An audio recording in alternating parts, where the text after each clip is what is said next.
잠언 11장 16절부터 31절 말씀, 어제 이어서 오늘 말씀도 공동체와 관련된 말씀입니다. 어제는 말이 공동체에 미치는 영향과 또 개인적인 어떤 그런 정직과 공의, 성실한 그런 인격에 대해서 우리가 이제 살펴봤는데, 오늘은 은혜를 베푸는 삶과 공동체의 삶과 연결이 되어지는 것을 보게 됐죠. 은혜를 베푸는 삶의 반대는 이기적인 삶이겠죠.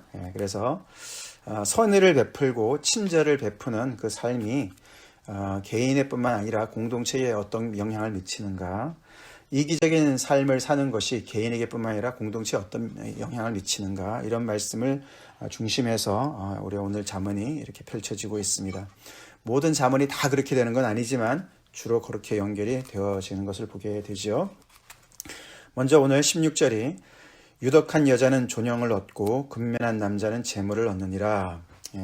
아주 전형적인 솔로몬의 잠언, 똑똑 떨어지죠. 한 구절에 이렇게 앞뒤로 이렇게 전반부와 후반부가 나누어지면서 대조를 이루고 있습니다. 근데 유덕한 여자는 은혜로운 여자, 이렇게 gracious woman, 이렇게 단수입니다. 한 사람의 은혜롭고 자비를 베풀고 친절을 베푸는 여자와 근면한 남자는 사실 이게 violent man이에요. 굉장히 사나운 폭력적인 남자들, 그렇게 번역이 해야지 됩니다. 그래서 이렇게 한 사람의 친절을 베푸는 여자와 그 아주 힘으로 정말 우상을 삼아서 그냥 힘으로 살아가는 그런 남자들, 이렇게 비교를 하는 거예요. 그런데 정작 존영을 얻는 사람은 honor를, 그렇게 이제 영광과 부를 함께 가는 것이죠. glory and wealth 두 개 다 얻는 것은 힘을 가진 남자들이 아니라 친절을 베푸는 여자다, 이렇게 대조를 시키는 겁니다. 그러면서 이게 17절과 연결되는데, 그 유덕한 여자는 인자한 자랑 연결되어지고 근면한 남자는 잔인한 자와 연결이 되어집니다. 그렇게 두 개가 또 연결되어지면서 사행시를 이루는데, 인자한 자는 자기 영혼을 이롭게 하고 잔인한 자는 자기의 몸을 해롭게 하느니라. 신기합니다.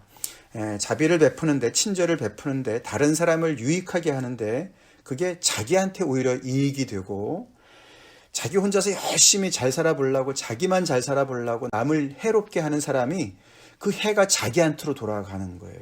이게 다 부메랑의 효과가 있다는 거예요. 신기하죠, 그죠? 그게 잠언의 하나님의 말씀입니다.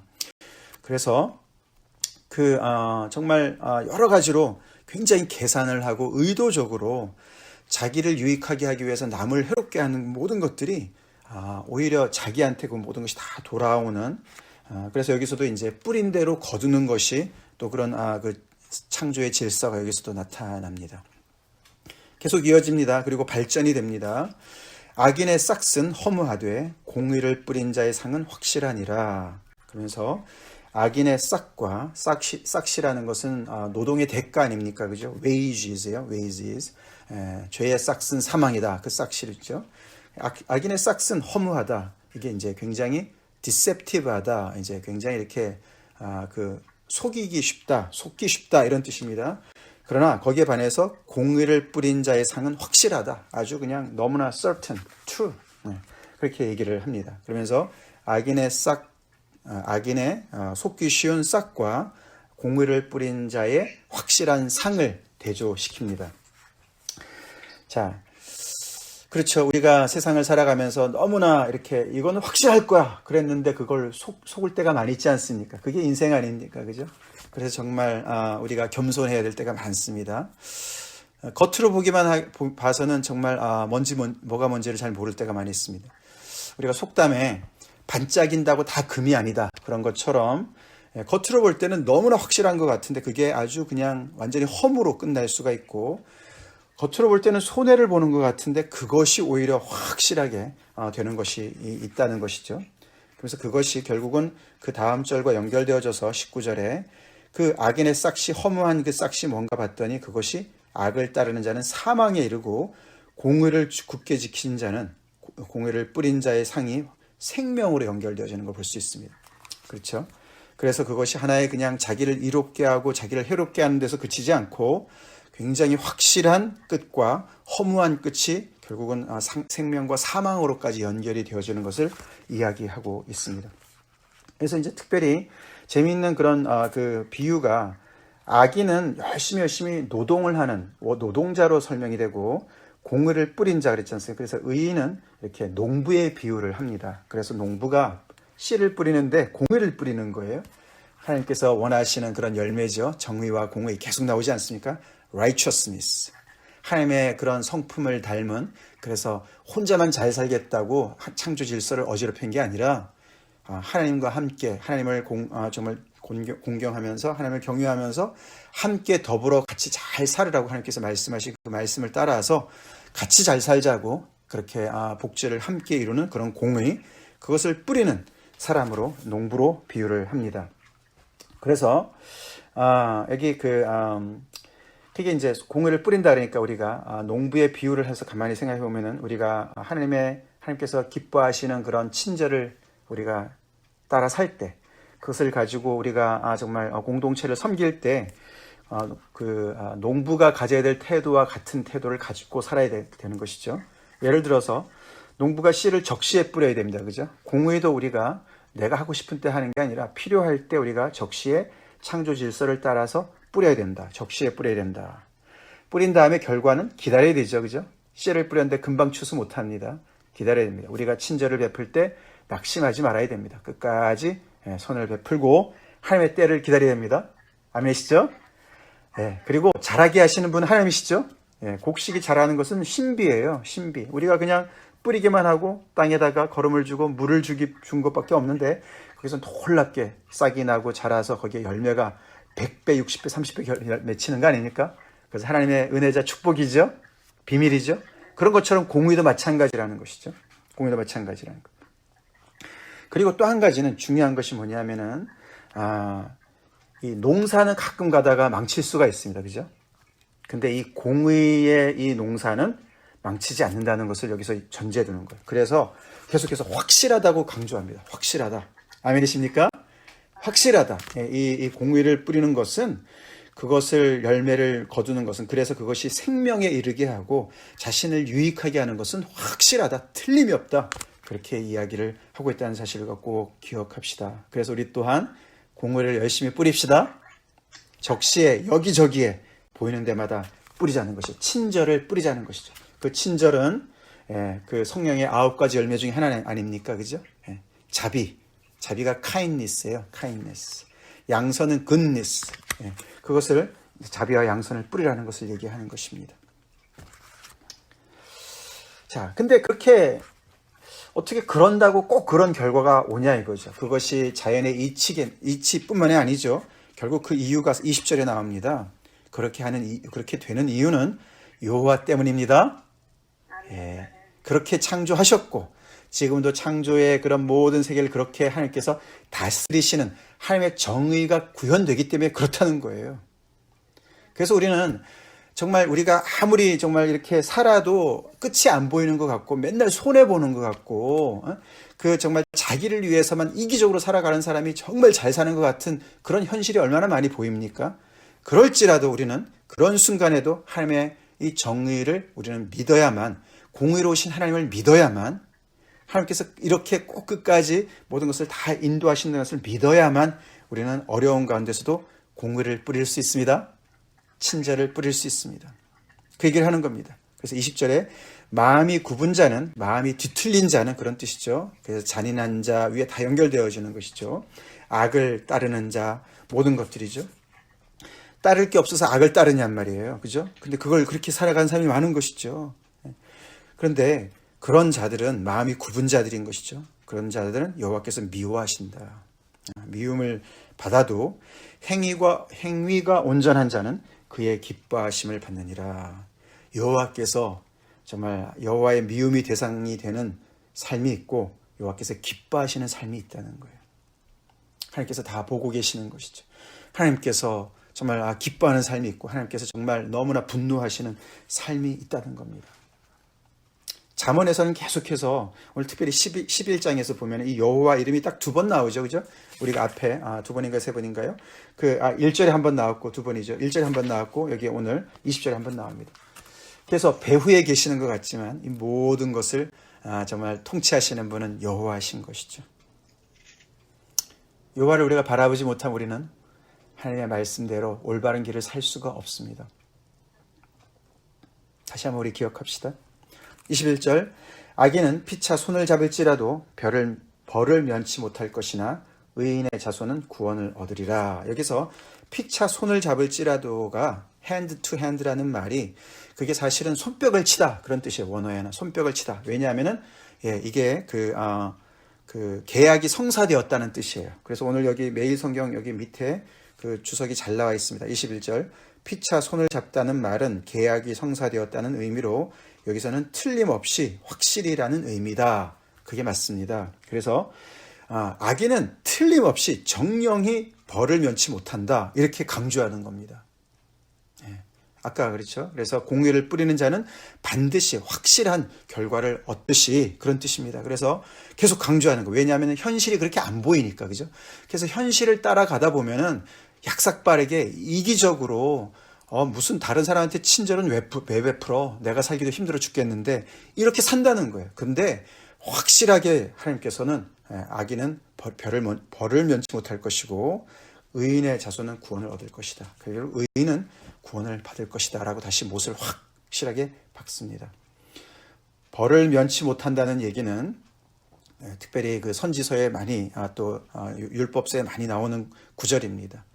하나님께서 분명하게 정의를 끝까지 실현하신다는 그런 표현인 거예요. 그래서 잠언이 어떻게 보면은 그냥 세상의 지혜를 얘기하는 것 같지만 절대로 그렇지 않습니다. 다른 세상의 지혜랑 너무너무 다릅니다. 하나님이 여호와께서 계시기 때문에 언약의 하나님께서 신실하시게 당신의 백성들을 돌보시기 때문에 이런 일들이 그렇게 사필 규정으로 꼭 그렇게 결론에 도달한다라고 계속 강조하고 있는 것을 우리는 명심해야 되겠고, 또 하나는 내 개인의 삶과 내가 어떻게 살아가느냐와 공동체의 그런 어떤 그 정말 건강이 직결되어 있다는 것을 우리는 다시 한번 확인하게 되죠. 어저께 말과 공동체의 그런 관계를 보지 않았습니까? 그래서 이 뿌린 대로 거둔다는 것이 말이죠. 결국은 이웃 사랑은 자기 자신을 사랑하는 거예요. 그렇죠? 하나님 그렇게 지으셨어요. 우리 다시 한번 우리 아멘으로 화답합시다. 그래서 굉장히 이기심은 자기만 이롭게 하는 거 아닙니까? 그죠? 결국은 나만을 이롭게 하고 다른 사람을 막대하는 것은 결국은 자기한테 손해인 거예요. 하나님 그렇게 만드셨어요. 그래서 우리 이웃을 내 몸과 같이 사랑합시다. 자, 22절 말씀은 16절 말씀과 사실 짝이 됩니다. 그래서 이렇게 수미 상관 구조를 이룹니다. 앞뒤가 이렇게 위에도 유덕한 여자랑 연결되는데 여기는 사실 그 유덕하다는 단어가 그게 아름답다라고도 번역이 가능합니다. 그래서 22절에 아름다운 여인, 그래서 이 뷰티에 대해서 얘기합니다. 근데 세상이 겉으로 볼 때, 그죠? 이것도 참 미혹하는 거 아닙니까? 그죠? 굉장히 겉으로만 아름다움이 있다는 것이죠. 아름다운 여인이 3가지 아니하는 것은 결국은 이제 올바른 판단이 없고 센스가 없고, 이것은 이제 원래 의미로는 미각이에요. 미각. 맛을 잘 구별하는 것을 얘기하는 건데, 이 여인이 아름답긴 한데 외모는 출중한데 분별력이 부족한 겁니다. 판단력이 부족합니다. 그렇게 그게 서로가 안 맞는 거예요. 그런 것처럼 그것은 마치 돼지 코의 금고리 같다. 금고리는 굉장히 소중한 그런 그 장식품이고 어떤 그런 지위와 부를 상징하는 건데 그게 돼지 코에 달려 있으니까 서로 너무나 안 맞는 조합 아닙니까? 그런 것처럼 이 아름다운 여인이 하나님께서 주신 그 미를 가지고 그 미가 외모에만 있는 것이 아니라 내면의 미까지 같이 이렇게 그것을 확장을 시키질 못한 것이죠. 그래서 결국은 그 미를 가지고 딴 데 쓰는 겁니다. 그래서 결국은 그렇게 되다 어떻게 됩니까? 끝까지 가다 보면은 하나님의 말씀을 어기고 많은 사람들을 잘못 인도하게 되고 음료의 길로도 갈 수 있는 그런 정말 그런 위험한 것이죠. 그래서 하나님의 말씀과 가르침을 곁길로 가는 그 아름다움을 우상하는 거 아닙니까? 그래서 사실 정말 미가 뭐냐? 요즘에 정말 이 외모 지상주의에 우리가 살고 있지 않습니까? 한국도 성형수술 안 한 사람이 없을 정도로 자연미니 이런 말까지 하면서 말이죠. 정말 우리가 귀담아 들어야 될 말씀이죠. 나중에 잠언 31장 끝부분이 정말 지혜로운 그런 덕스러운 부인의 이야기로 끝납니다. 그것이 사실 지혜를 의인화한 이야기도 되는데 정말 그 지혜로운 그 여인의 모습을 보면은 너무너무 공동체를 이롭게 하고 가족을 온전히 세우는 그런 정말 아름다운 미가 내면에 충실한 그런 모습을 보여주는데 오늘 정말 우리 특별히 우리 자매님들, 우리 어머님들, 우리 자매님들 그런 미를 더 많이 또 가꾸시는 은혜가 있길 간절히 우리가 기도합니다. 자, 그다음부터 이제 23절로 넘어가는데 이 23절은 앞에 사실 10장 28절과 연결되어지는 말씀입니다. 23절 의인의 소원은 오직 선하나 악인의 소망은 진노를 이루느니라. 그것만 달랑 보면은 이제 그냥 소원에 대한 얘기 같지만 우리가 10장 28절에 보시면은 의인의 소망은 즐거움을 이루어도 악인의 소망은 끊어지느니라. 그러면서 굉장히 비슷한 내용이지 않습니까? 근데 거기 약간 더 발전을 했어요. 그래서 사실 10장 28절에 악인의 소망이라는 것은 기대를 얘기하는 거예요. expectation. 기대인데 그 기대가 점점 더 자라서 오늘 여기 23절에서는 악인의 소원, 그거는 이제 desire로 바뀌었습니다. expectation에서 desire로 바뀌었습니다. 더 강해진 거예요. 그리고 앞에는 즐거움이었는데 여기서는 선함입니다. 오직 선함. 그래서 이 의인이 너무너무 자기가 아주 그냥 desire, 너무 마음에 갈망하는 것이 생겼는데 그것이 선이라는 거죠. 선. 근데 그게 오직 선이라고 그랬어요. 오직 선. 그래서 불순물이 하나도 끼어있지 않은 선.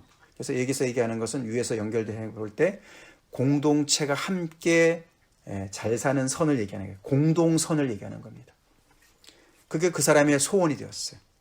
거기에 반해서 악인의 소망은 결국은 그거에 반대인 것이죠. 그래서 결국은 진노를 가져오게 된다라고 이야기를 합니다. 자, 근데 23절은 또 27절, 오늘 본문의 27절과 또 앞에 이렇게 그런 구조를, 프레임을 이루는데 27절, 선을 간절히 구하는 자는, 그래서 그게 소원이니까 어떻게 해요? 간절히 구합니다. seeker예요. 찾는 자가 되는 거예요. 그래서 그 기회를 열심히 찾는 거예요. 찾는데, 그래서 그런 사람은 은총을 얻으려니와 악을 더듬어 찾는 자는, 이 악인도 소망이 있는데, 그죠? 악을 행하는 게 소망인 거예요. 그래서 위에도 악을 따른다 그러지 않았습니까? 그래서 여기는 더듬어 찾는 거예요. seeker예요. 구하고 찾고 두드리고 그런 거 아닙니까? 그죠? 근데 더듬어 찾는 자에게는 악이 이 말이라. 선을 간절히 구하는 자에게는 하나님의 은총이 임하고 악을 더듬어 찾는 자는 악이 임할 것이다. 하나님이 그렇게 지으셨고 그렇게 다스리시기 때문에 그런 것이죠. 우리는 무엇을 구하고 있습니까? 무엇을 구하고 있습니까? 이웃의 유익을 구하고 있습니까? 우리 그렇게 구합시다. 우리가 열심히 살아가는데 열심히 우리가 정말 너무너무 정말 애쓰면서 살아가지 않습니까? 결국은 이제 자기 삶의 보장과 그 다음에 평강과 번영을 위해서 굉장히 노력을 많이 기울이는데 그것이 안타깝게도 이기적인 나만 잘 살겠다고 이제 그렇게 하게 되면은 결국은 공동체를 해치는 일들이 많이 생겨나고 그것이 결국에는 자기까지 해치는 일로 발전하기 때문에 우리는 선하게 살아야 됩니다. 공동선을 위해서 살아가야 됩니다. 다 연결되어져 있습니다. 아멘. 다 연결되어져 있어요. 우리가 더 멀리 바라봐야 된다는 것입니다.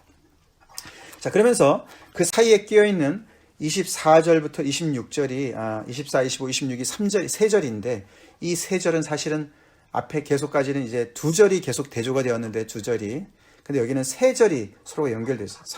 세 가지 절이 3절이 같이 연결되어 있습니다. 이게 트리오라고 볼 수가 있습니다. 근데 그 구조가 이 밑에도 28절, 29절, 30절도 그렇게 특이한 구조로 똑같이 그래서 세트로 나오는데 어떻게 되어 있냐면은 24절이 이제 전반부, 후반부로 나눠지지 않습니까? 24절 흩어 구제하여도 더욱 부유하게 되는 일이 있고 과도히 아껴도 가난하게 되는 일이 있는 거예요. 이렇게 대조가 됐어요. 그죠? 근데 그게 두 개가 나눠져서 24절 전반부의 얘기가 25절에 더 확대 해석이 되고 24절 후반부의 얘기가 26절에서 더 확대가 되는 거예요. 그렇게 세 구절이 연결되어졌어요. 그게 이제 트리오로 연결되어진 구절인데, 자, 흩어 구제하여도 관대하게 흩어 구제하는 것이죠. 더욱 부하게 되는 일이 있다. 신기하잖아요, 그죠? 구제하면은 더 가난해질 것 같은데 더 부하게 된다는 거예요. 근데 그게 25절에 구제를 좋아하는 자는 풍족하여질 것이요 남을 윤택하게 하는 자는 자기도 윤택하여지리라 라고 이야기합니다. 여기서 풍족하여진다는 말이 그게 동물이 가축들이 굉장히 튼실해진다 그런 뜻이에요. 예. 우리 요즘에 그 코로나 때문에 활동이 많이 줄어서 우리가 다들 좀 체중이 늘지 않습니까? 우리는 풍족해지는 거, 체중 드는 거 안 좋아해요, 그죠? 그러나 가축들은 튼실해지는 게 얼마나 복입니까, 그죠? 그게 그 얘기입니다. 그 얘기고, 남을 윤택하게 하는 자는 자기도 윤택해진다는 말은, 그 메마른 땅과 같은 그런 사람, 가난한 사람들에게 물을 충분히 뿌려주듯이 그렇게 아주 그냥 흡족하게 그런 뜻입니다. 그렇게 되는데, 그렇게 다른 사람을 흡족하게 다 해줬는데, 자기가 더 흡족하게 되어진다. 그런 뜻이에요. 마른 땅에 물을 그냥 충분히 뿌려주는 그런 얘기를 해주는 겁니다. 신기해요, 그죠? 그것이 흩어 구제하여도 부하게 되는 것이 하나님이 그렇게 해주시죠? 우리 이거 믿읍시다. 이렇게 살아갑시다. 자, 근데 거기에 반해서 과도히 아끼는 아주 인색한 것이죠. 너무너무 인색한 거예요. 그렇게 살아가면 결국은 가난하게 된다는 거예요. 혼자 잘 살겠다고 열심히 곡간에서 채웠는데 가난하게 된다. 그게 26절에 곡식을 내놓지 아니하는 자는 백성에게 저주를 받을 것이나 파는 자들은 그의 머리에 복이 임하리라. 지금 흉년이 와서 먹을 것이 없는데 혼자 잘 살겠다고 그냥 곡간을 그냥 꽉꽉 가둬두고 왜 그럽니까? 가격이 폭등하기를 원하는 것이죠, 그죠? 가격이 폭등할 때까지 기다려 사재기 하는 겁니다. 그래서 어떻게 해요? 폭리를 취하려고 하는 것이죠. 그런 자들, 혼자서 잘 살겠다고 인색한 자들, 나누지 않는 자들, 그런 사람들에게는 백성에게 저주를 받을 것이다. 저주는 하나님이 주시는 건데 저주가 임한다는 것은 이 백성들이 하나님 앞에 탄원한다는 것이에요. 그래서 그 저주가 결국은 그 사람의 머리에 임하는 것이고, 반대로 그럴 때 파는 자들에게는 그들이 축복의 말을 함으로 그들의 머리에 축복이 임할 것이다 라고 얘기를 합니다. 연결되어진 것을 얘기합니다.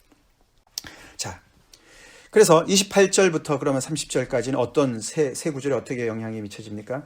자기의 재물을 의지하는 자는 패망하는 그런 전반부가 그 뒤에 29절에 연결되어지죠. 자기 재물을 의지하는 자가 어떻게 패망하냐 봤더니 29절에 자기 집을 해롭게 하는 자의 소득은 바람이라 미련한 자는 마음이 지혜로운 자의 종이 되리라. 하나님을 의지하고 이웃을 사랑해야 되는데 자기 재물만 의지합니다. 잘못되었죠. 결국은 패망하게 되는데 어떻게 패망하냐면 마치 자기 집이 멸망하는 것 같다는 것이죠. 여기서 자기 집이라는 것은 전 재산, 가족까지 포함한 모든 전 재산을 다 얘기합니다. 결국은 자기를 유익하게 하려다가 자기 집 전체를 망가뜨리는, 해롭게 하는 결과를 갖게 되는데, 그래서 남은 것이 바람밖에 없다, nothing이다, 남는 게 하나도 없다, 그렇게 됩니다. 그래서 결과적으로 모든 것은 다 지혜로운 자의 것에 소속이 되는, 종이 되어지는, 마치 1달란트 받은 자가 그것까지 다 빼앗겨서 5달란트 자한테 맡김이 되는, 관리를 잘 못하니까, 경영을 잘 못하니까 다 지혜자의 종이 되어지는 것처럼 될 것이다. 그래서 집의 비유를 얘기합니다. 집이 다 무너뜨려지는 것을 얘기합니다. 거기에 반대로 의인은 푸른 잎사귀 같아서 번성하리라. 그 표현이 30절에 더 확대 해석이 되죠. 의인의 열매는 생명나무라, 지혜로운 자는 사람을 얻느니라. 그래서 거기에 반해서 의인은 열심히 이렇게 흩어 구제하고 공의를 베풀고 뿌리는 사람은 푸른 잎사귀 같은데 번성하게 되는데, 어떻게 번성하냐면은 생명나무처럼 번성하게 될 거라는 거예요. 생명나무니까요. 그래서 의인의 열매, 거기서 나오는 의인의 그런 말이라든가 아니면 행동을 통해서 나오는 것이 생명나무와 같이 치유의 능력이 있는 거예요. 그래서 사람들을 살리는 능력이 있는 거예요. 얼마나 아름다운 편입니까? 우리 이런 복된 삶 삽시다. 그렇게 이웃을 사랑하는 것이, 다른 사람을 치유하고 다른 사람을 세우는 것이 결국은 나도 같이 사는 거예요. 그래서 그런 사람은 사람을 얻는다. 당연히 그렇겠죠. 31절 마지막에 그래서 결론이 보라 의인이라도 이 세상에서 보응을 받겠거든. 그렇죠. 하나님께서 정말 사랑하시는 자들도 징계를 받습니다. 그죠? 그런데 하물며 악인과 죄인은 그 보응을 왜 안 받겠느냐. 그렇게 강조를 하면서 오늘 말씀이 끝납니다. 네, 우리 개인의 삶이 공동체의 삶과 연결되어져 있습니다. 외로운 섬은 없습니다. 나만 잘 살 거야. 나만 잘 챙기면 돼. 아닙니다. 결국은 이웃 사랑이 자기 사랑인 것을 우리가 다시 한번 기억하고 우리 열심히 공의를 뿌립시다. 생명나무처럼 그렇게 정말 다른 사람을 살리고 사랑하고 치유하는 그런 삶을 살다 보면 하나님께서 우리의 삶도 윤택하게 하실 줄로 믿습니다. 다 같이 기도하겠습니다. 하나님 감사합니다. 그렇지 않아도 너무나 개인주의로 팽배한 이 시절에 이 아버지 정말 세태의 코로나로 인해서 저희가 더욱더 아버지 마음을 닫고 혼자 외톨이가 되어지고 곡간을 아버지 꼭꼭 걸어 잠그는 그런 시대에 살고 있습니다. 하나님, 그런 하나님의 말씀처럼 다시 한번 우리가 혼자 살아가는 삶 없고 외로운 외딴 삶이 없는 것을 우리가 고백하고 아버지 다시 한번 우리의 각자의 삶을 공동체 안에서 조망하게 하시고 또 결국은 이웃사랑이 자기 사랑인 것을 알고 그렇게 하나님께서 세상을 창조하셨고 지금도 그렇게 다스리다는 사실을 우리가 분명히 알고 현실은 아닌 것 같아도 많은 사람들이 다르게 산다 할지라도 우리는 이 말씀 따라 살게 하여 주시옵소서. 농부처럼 열심히 공의를 아버지 뿌리는 자들로 살게 도와주시고 생명나무와 같은 그런 인생 살게 하여 주시옵소서. 주님, 계산하면서 아버지 하나님에 따지면서 아버지 하나님에 정말 이기적으로 사는 아버지 저희들의 삶을 회개합니다. 주님 용서해 주시고 정말 우리 주님을 따라서 열심히 친절을 베풀며 아버지 하나님의 양선을 베풀며 살아가는 저희가 되게 도와주시옵소서. 예수님 이름 받들어 간절히 기도 올리옵나이다. 아멘.